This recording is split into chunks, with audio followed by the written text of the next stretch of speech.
अज्ञानतिमिरान्धस्य ज्ञानाञ्जनच्छलाकया चक्षुरुन्मिलितं येन तस्मै श्रीगुरवे नमः। श्रीचैतन्यमनोभीष्टं स्थापितं येन भूतले स्वयं रूप कदा मह्यं ददाति स्वपदान्तिकम्। वन्देऽहं श्रीगुरोः श्रीयुतापदकमलं श्रीगुरून् वैष्णवांश्च श्रीरूपं साग्रजातं सहगणा रघुनाथान्वितं तं सजीवं साद्वैतं सावधूतं परिजनासहितं कृष्णचैतन्यदेवं श्रीराधाकृष्णपादान् सहगणललिता श्रीविशाखान्वितांश्च हे कृष्णकरुणा सिन्धु दीनबन्धु जगत्पते गोपेश गोपिकान्त राधाकान्त नमोऽस्तुते। तप्तकांचन गौरांगी राधे वृंदावनेश्वरी वृषभानुसुते देवी प्रणमामि हरिप्रिये। वंशकल्पतरुभ्यश्च कृपा सिन्धुभ्य एव च पतितानां पावनेभ्यो वैष्णवेभ्यो नमो नमः। जय श्री कृष्ण चैतन्य प्रभु नित्यानंद श्री अद्वैत गदाधर शिवासादि गौर भक्त वृंद। हरे कृष्ण कृष्ण कृष्ण हरे हरे, हरे राम राम राम हरे हरे। नमो विष्णुपादाय कृष्ण पृष्ठाय भूतले श्रीमते राधानाथ स्वामी नामिने। नमो विष्णुपादाय कृष्ण पृष्ठाय भूतले श्रीमते भक्तिवेदांत स्वामी नामिने। नमस्ते सरस्वती देवे गौरवाणी प्रचारिणे निर्विशेष शून्यवादी कम करोति वाचालं पंगुं लंघयते गिरिं यत्कृपातमहं वन्दे श्रीगुरुं दीनतारिणं परमानंद माधवम श्री चैतन्य ईश्वरम। ओम तत्सत्। हरे Krishna. So welcome all again to the continuation of the discussions of the summaries of the various chapters of the Bhagavad Gita. So as we mentioned yesterday, we have as of now completed 9 chapters. So we are halfway done. There are total 18 chapters in the Bhagavad Gita. And the 9th chapter is very special because it is Raja Vidya Raja Guhyam. It is the king of knowledge and the most secret of all secrets. So let me share now the screen for verses for chapter 10. Okay.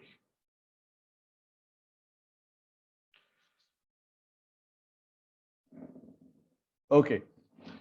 So, like what we discussed in 9th chapter, the Lord instructs Arjuna that he must become a devotee of the Lord in his spiritual form.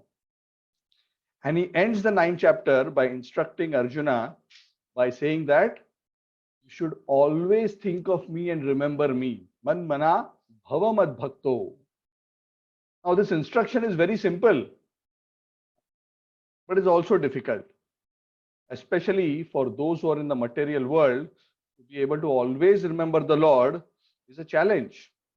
So in this 10th chapter, the Lord gives further information to Arjuna based on his opulences so that the devotee will find it easier to fix his consciousness on the Lord by acknowledging the presence of the Lord's opulences in this material manifestation. So the whole idea is the Lord is continuing this discussion from the 9th chapter to the 10th chapter to give further points to Arjuna to help him absorb his consciousness in him. So he's further nourishing the devotional service of Arjuna. So the Lord says that I'm going to explain to you something very, very wonderful. And you will really enjoy it and it will give you great joy. Why will it give great joy? Because it is the very nature of the devotee that when he hears the Lord's glories, it actually gives him great satisfaction. The Lord elaborates on this point a bit more subsequently. But then the Lord goes on to say that, Arjuna, please understand, I have described so many aspects about myself to you. But it is very, very difficult, even for the Devatas, to understand me and my personality properly. Why? They are also bewildered because I am their source. Just like it is not possible for something which is a byproduct to fully understand the source without the help of the source. Similarly, even the great sages and the great devatas are sometimes unable to understand me and they get bewildered. There are many such beautiful pastimes in the scriptures where even the greatest of the devatas were unable to understand the Lord's position and personality. And the Lord says, this is not surprising because I am the source of everything. And without my special grace, which is available only to my unalloyed devotees, it is not possible to understand me properly.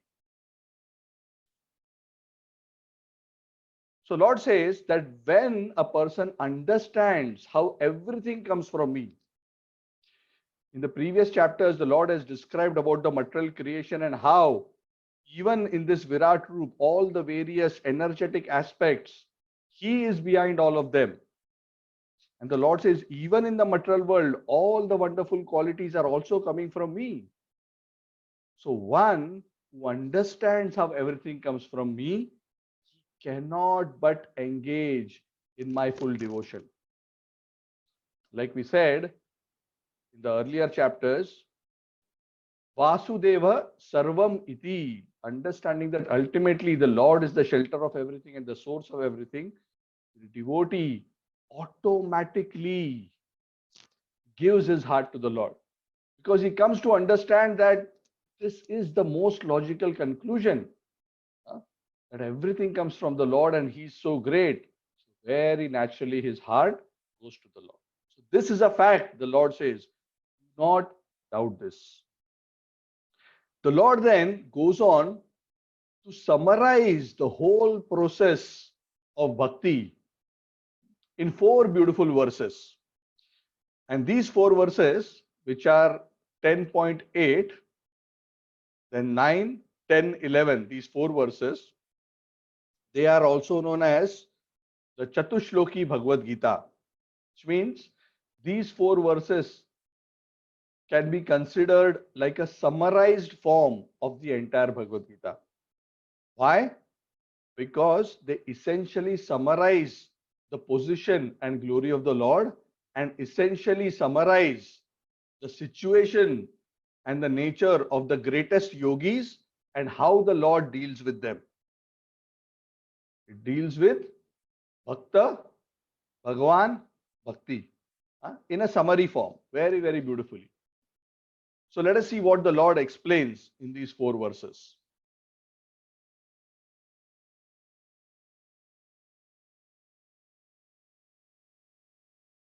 So the Lord says that when a devotee understands my opulences properly and understands that I am the source of everything, everything material and everything spiritual comes from me, then automatically people who have this proper understanding, they worship me with all their hearts. This understanding nourishes their faith and automatically their hearts go out to me. And what happens when their heart goes out to me? What is the characteristic of those devotees? Such surrendered souls, they always relish discussing about me with each other. They like to tell each other about my glories, discuss about them more and more and more. And when they do that, actually gives them lot of nourishment and happiness in their heart. Tushyanti cha, ramanti cha. For them, that happiness is so great that in front of that simple happiness, simple but spiritually profound happiness, all materialistic enjoyments seem very trivial. That is the nature of the happiness that these great souls derive simply by discussing about me. And in this way, because they're always absorbed in discussing and thinking about me, their thoughts are always fixed on me. So, Arjuna, this is how the devotee approaches me. The process is very simple, but at the same time, because their hearts are given to me, they are very strongly absorbed in me.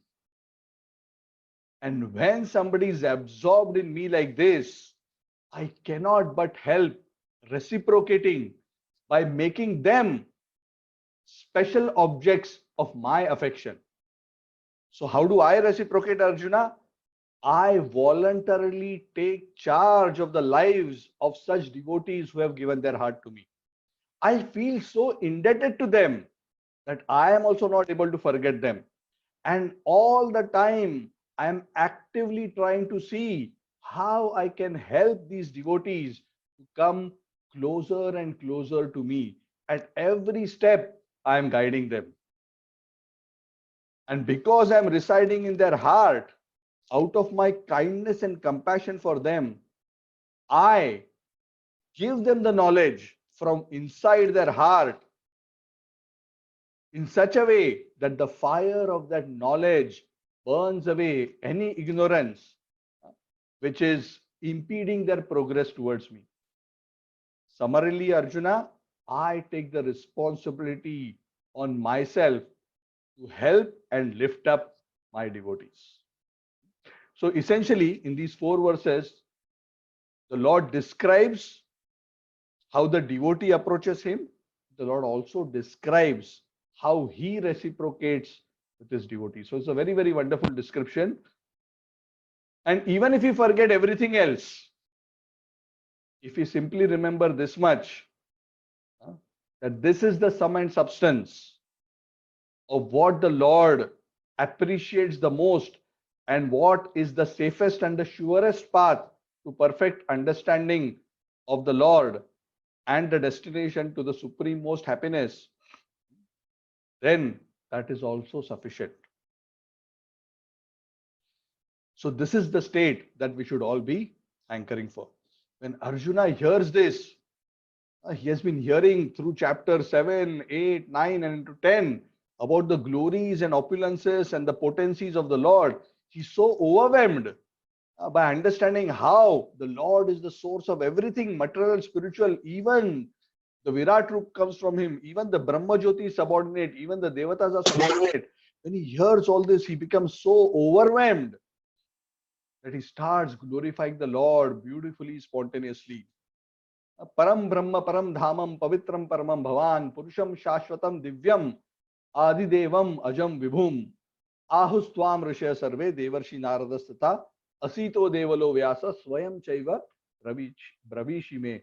Oh Krishna, I accept that you are the Param Brahma. Out of all spiritual entities, you are the supreme spiritual. Param Dhama, you are the supreme shelter which is desirable for everybody. And you are the supreme personality of Godhead. So I take shelter of you. And whatever you have described about yourself throughout this Bhagavad Gita, I fully accept. Not only Krishna, you are telling this to me, but in fact, the greatest of sages like Vyas, who has compiled all the Vedas, and Narada, who is the greatest of the yogis, they are also confirming the same thing about you. So, whatever I have heard from the greatest of self realized souls, and whatever you're describing is telling perfectly. And that's why I am fully accepting whatever you are telling me as the full truth. So, being overwhelmed with these kind of sentiments, Arjuna starts displaying the nature of a devotee, which Krishna had just described. And what Krishna had described? That the devotee is eager to hear more and more about Krishna. Yes. So all of you are so eager. Every day, 9 o'clock, you are coming eagerly to hear about the Lord. So this kind of eagerness is a symptom of devotion. And this kind of an eagerness is very much appreciated by the Lord. So Arjuna is hearing displaying that kind of an eagerness, and he's saying, "Oh Lord, I want to hear more about your glories. Please tell me more. How I can understand your glories and how I can remember you in this world through your glories. Please explain to me your vibhutis." This chapter is entitled Vibhuti Yoga. Vibhuti means the opulences of the Absolute, the vibhutis. We're not talking about the vibhuti, which is the ashes. This is the vibhuti, which is the opulences of the Lord. And when a person understands the opulences of the Lord, it actually helps him to remember the Lord in this world. So actually describing these various opulences. Now, before I go into the list of opulences, let me just explain why the Lord is explaining these opulences. It is because in this world, there are so many things in this world which actually attract our consciousness. Opulences attract our consciousness, is it not? When we see something very beautiful, it attracts our consciousness. When we see something very powerful, it attracts us, it excites us, it absorbs us. So Arjuna wants to understand how the Lord's opulences are manifested in this world, so that whenever he comes across these opulences, and that is going to be most of the time, automatically he will remember the Lord. Yeah. So when we see something in connection to a great person, we remember him. Is it not? Yes. Or sometimes we are so eager because we cannot approach a very great person. Sometimes we become happy by seeing him indirectly, by seeing something which is a manifestation of his opulence, or something which is connected to him intimately. Yes, I'll give an example. One time I was in Bombay, the Juhu area, and I was traveling in a taxi. The taxi driver was relatively new to Mumbai, and we were going in the Juhu area, and he was asking me, as we were passing through that area, "Sir, please tell me, I heard Amitabh Bachchan stays somewhere here. Can you show me which is his bungalow?" He was very interested to see the bungalow.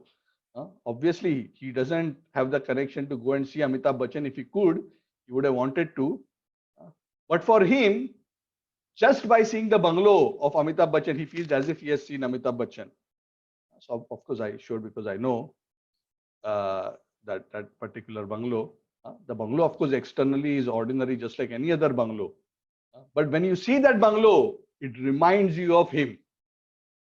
Yes, because it is connected to him. So similarly, for the devotee, when he sees these extraordinary opulences of the Lord in this material manifestation, it reminds him of the Lord, because he knows that these opulences are manifested because of the potency of the Lord, because of the grandeur of the Lord, and that is why they help him remember the Lord. So the Lord goes on to say,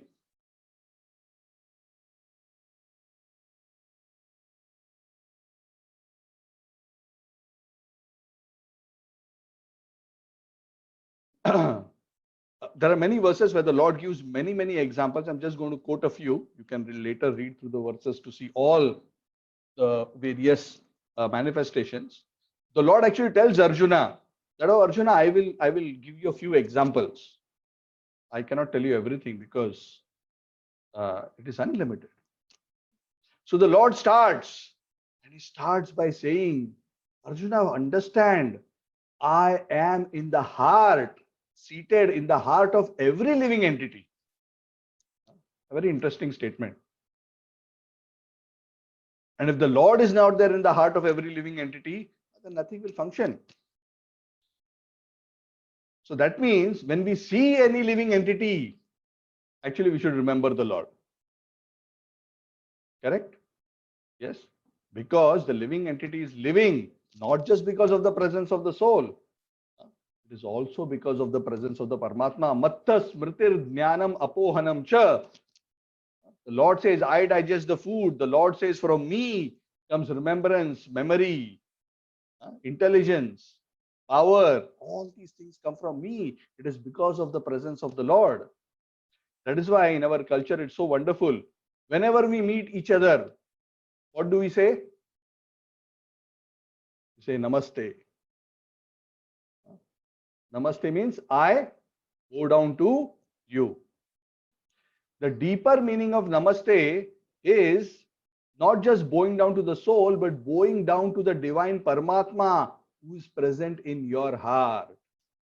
You are actually offering respect to that divinity which is present within the heart of each one of us.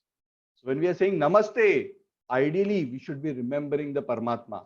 So many times we are meeting so many people during the day. So every opportunity is there for us to remember that the Lord is seated in the heart. Correct? Isn't it a beautiful way to remember the Lord? Every time we say Namaste, we should understand that we are contemplating on the Lord who is seated as Paramatma. So the Lord starts in a very beautiful way. And then he gives various beautiful examples. He says, of the Adityas, I am Vishnu. Adityas means the sons of Aditi. Of Rudras, I am Lord Shiva. Of the priests, I am Brihaspati, the guru of the Devatas.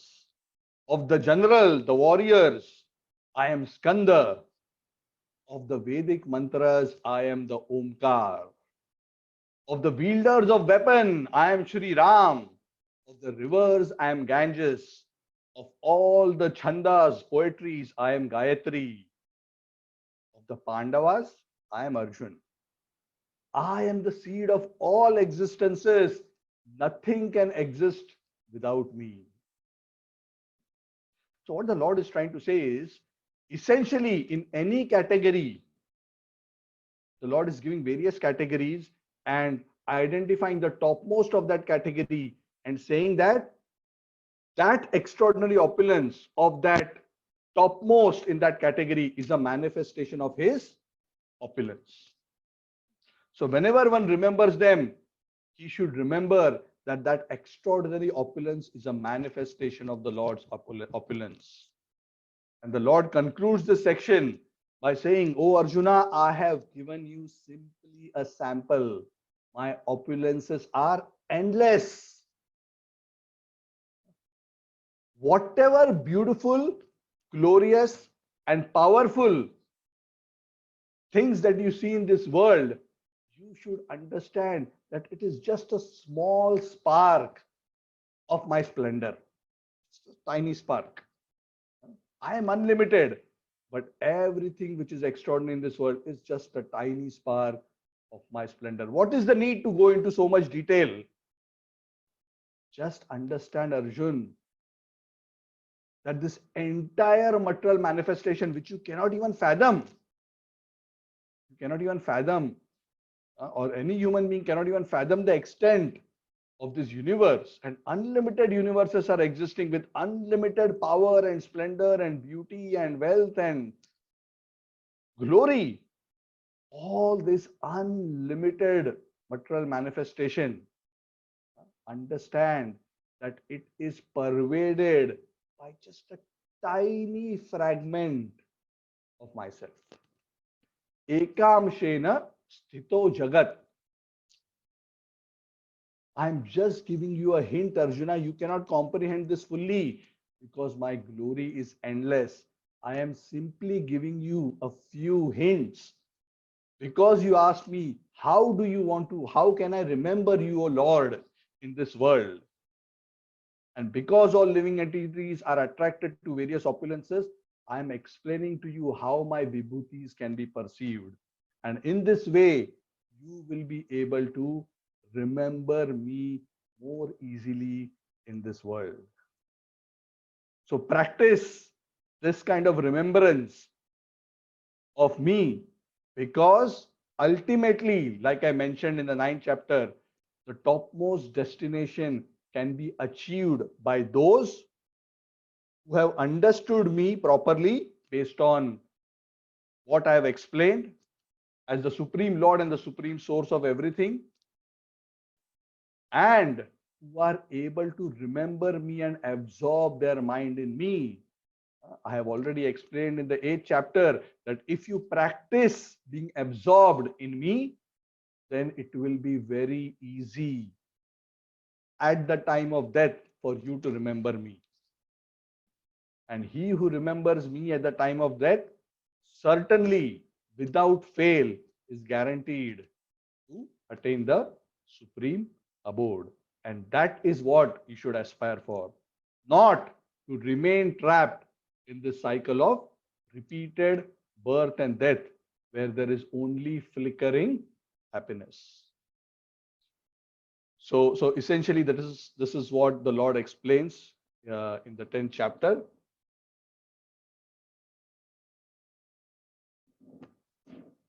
Okay. So any questions or comments?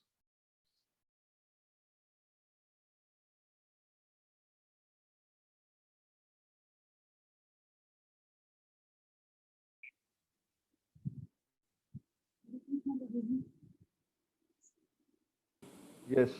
Swatiji, you want to say something?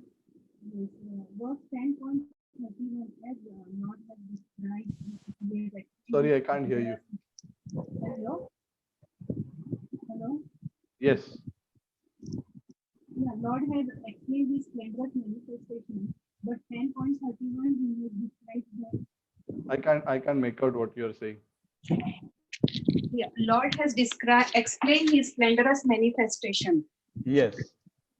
So 10.31 that he has explained that of fishes, I am the shark. But so many people I don't know whether they are aware of this Bhagavad Gita, but so many people, they eat shark.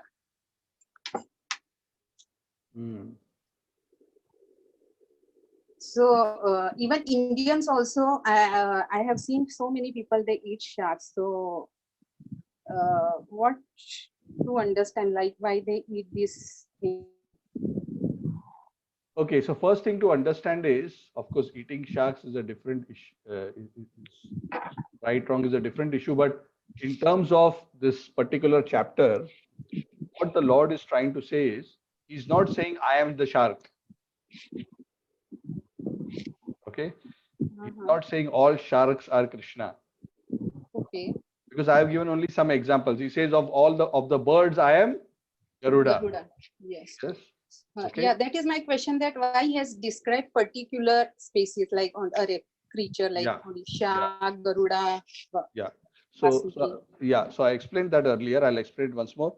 So what the Lord is trying to say is that in various categories, whether it's birds, animals, devatas, rakshasas, in every category, the topmost in that category has a particular opulence, has an extraordinary power of some sort.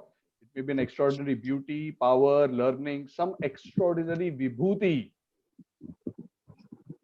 So that vibhuti is a representation of Krishna's vibhuti. That is what the Lord is trying to say. Okay, so maybe the shark is very powerful. Maybe that's why. Yes. Okay. Yeah. So in that sense, So what the Lord is saying is, when you see a shark, you should, because you are reminded, like when we see something extraordinary, we are in awe, isn't it? Yeah. Oh, yes. We are in awe. Wow, shark.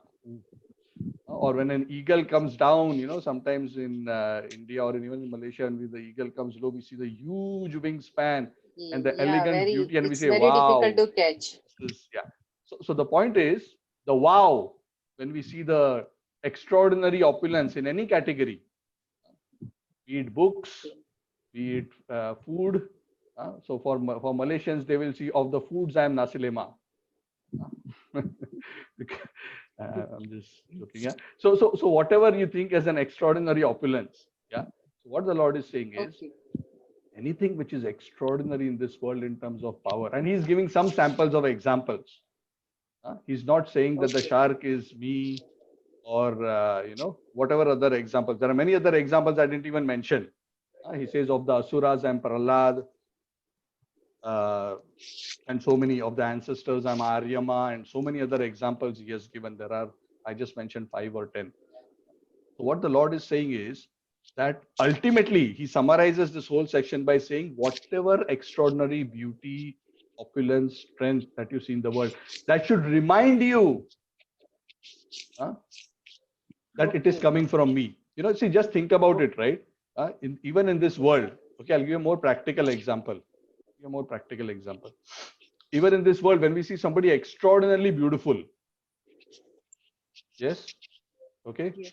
when we see somebody extraordinarily beautiful, I say, wow, this person is so, you know, if a boy sees an extraordinarily beautiful girl, oh, she's so beautiful. Wow, he's enamored by that opulence of beauty.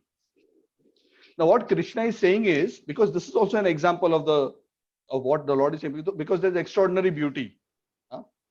Yes, Okay. I don't know whether the Lord has mentioned amongst the Apsaras anybody's name, uh, but you know, if somebody sees somebody extraordinary, now the question may be asked. Okay, let's say there is a Miss Universe. So the question is, has Miss Universe designed her own beauty? Huh? Has she created the beauty? No. Huh? No. She has just been blessed with that beauty. But the problem is, because we have ahankar, we take credit for it. Say, oh, I am so beautiful. Oh, as if you have some special contribution in it. What is our contribution? Because we may have some karmic credits we have been given, but that has been given by the Lord. You have not created it. Oh, so You that special understand? quality. So when the devotee sees that opulence, so when so, you know, sometimes some devotees ask, okay, when I see somebody extraordinarily beautiful, what should I think?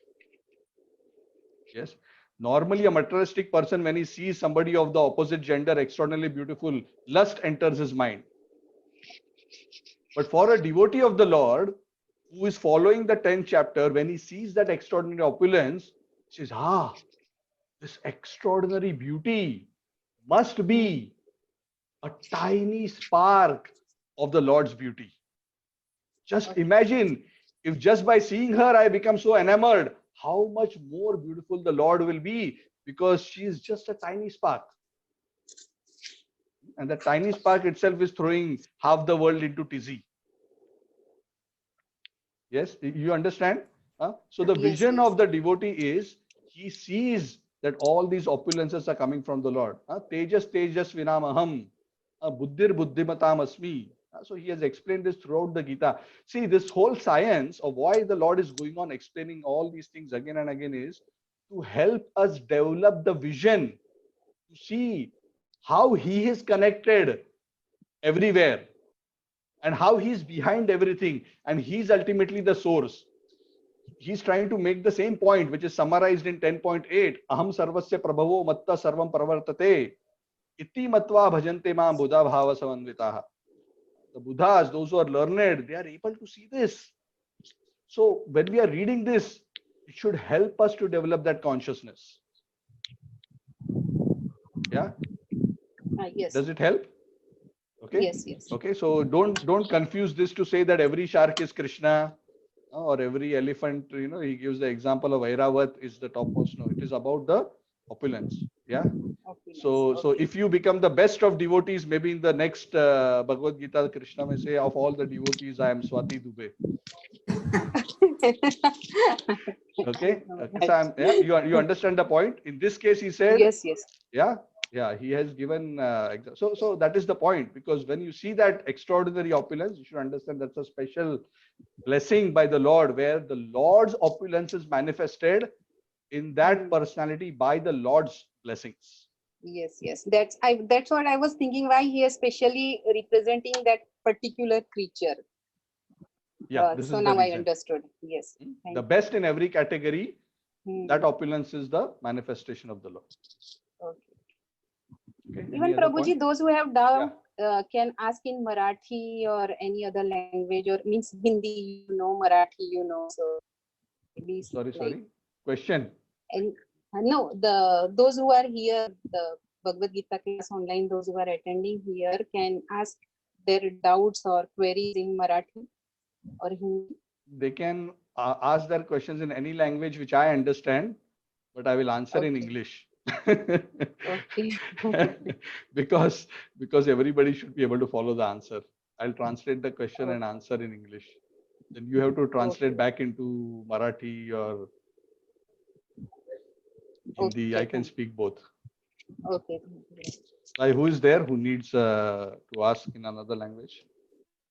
Maybe some of them might hesitate to ask in English. Maybe that's right. Okay, I have no problem. Thank you, brother. Okay. Anything else?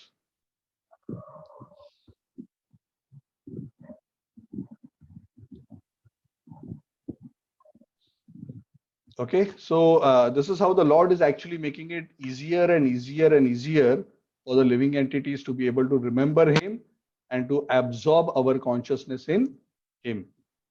So all these various ways that the Lord is describing shouldn't be understood as unnecessary. Also, one more point I want to mention, since we have a few minutes, we are slightly ahead of schedule. We have completed 5 minutes earlier. Sometimes some people argue, those are not devotees. Devotees never argue like this. Those are not devotees argue, oh, what is this Krishna?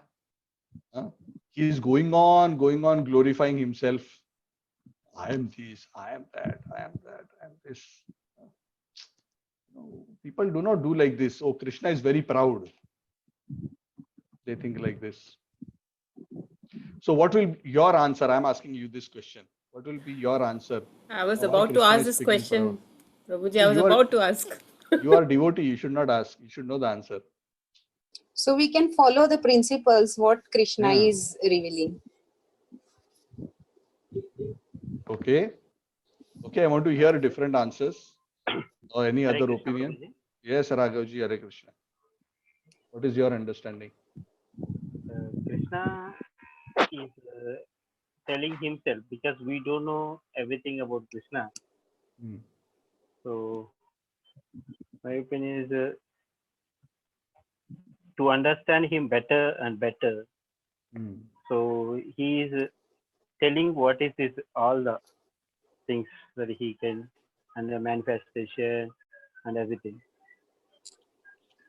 Yeah. Okay. Any other? Okay, we know. Carry on. Go ahead, Satya. No, the glories, the Krishna is explaining here, so we can glorify Krishna. Yeah. So summarily, actually, yeah, you're all correct. See, essentially, the Lord, being the father of all living entities and the well-wisher of all living entities, is giving us this knowledge because this knowledge is the only way we can come out of our misery and reconnect with Him. He is not going to gain from us worshipping Him. Prahlad Maharaj says very beautifully in the Srimad Bhagavat, Nate viduhu swartha gatim hi vishnum durashaya ye bahirartha maninaha. People do not understand that worshipping the Lord is for their own benefit. It is not that God gets benefit. What will you give to God? Already all that you have, your beauty, your strength, your intelligence is coming from God. What is it that you're going to offer? The coconut, the flowers, all He has only made arrangements. He just wants to see your love and affection. So God is not going to be impressed or nor does He need anything else. Of course, we do that for our own benefit. It's not that we don't need to do it. We have to do it, but do it for our sake. So the Lord is giving all this knowledge just like a father, a loving father. He explains to his child for his child's welfare, so that the child understands that it is in his best interest to remain connected to the father. So there is no benefit that the Lord has to attain. The Lord has already explained many times in many places that there is nothing for me to attain, because the Lord is always full in perfection. Okay? Hare Krishna, Prabhu. Yes, Abhiramya. Prabhu, in some of the texts, Krishna says that of all the Rudras, he is Shiva, and of all the generals, he is Kartikeya. So sometimes, like the people who are not devotees, they might get like they have a lot of people have the misconceptions as so and so demigod is the absolute, and they don't accept Krishna as the absolute. So how do we like clarify to them or explain to them that it's They have to also read all the other serving- verses also, right? Then they should worship the shark also. Yeah, true. So, but sometimes they just like to like pick such and such verse. No, then you have to explain the other verses. So that's why one has to understand. One cannot take Shastric statements out of context. Shastra should always be understood in context. If you don't understand, if you understand out of context, then we try to misunderstand. In fact, that is why the Lord explains 7th chapter, 8th chapter, how the various aspects of Him or aspects of divinity, they are coming from Him, they are part of Him, but they are not Him.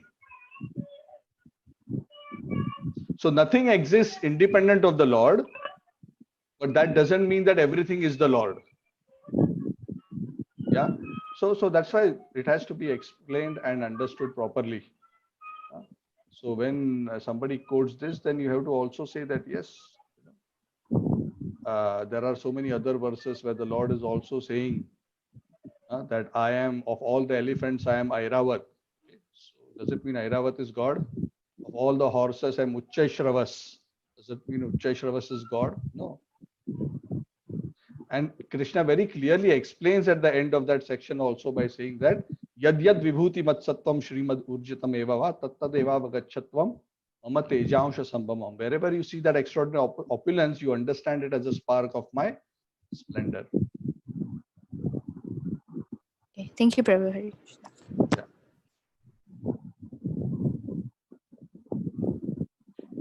Okay. So we will end here if there's nothing else.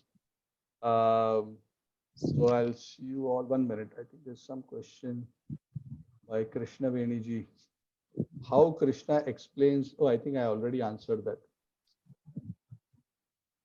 Yeah, Krishna Veniji, I already answered that unless you are still having a, okay. So that is why when we understand the Srimad Bhagavad Gita in a proper way, in a knowledge which is coming in disciplic succession, then things become easy to understand. Otherwise, we end up with a confused understanding. Okay, so I will see you all tomorrow, 9 o'clock. Thank you very much. Hare Krishna.